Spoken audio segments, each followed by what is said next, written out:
Hi peeps, talk to see you again.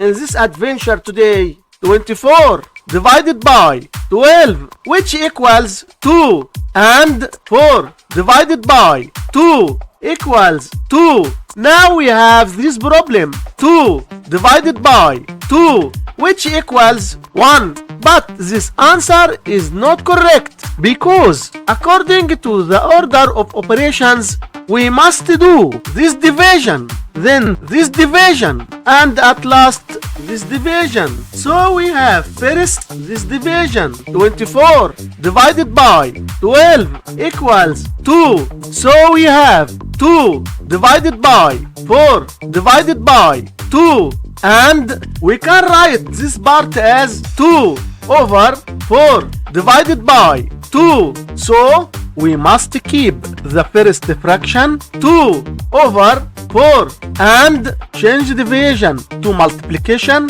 times, then flip the second fraction 1 over 2, which equals 2 over 8.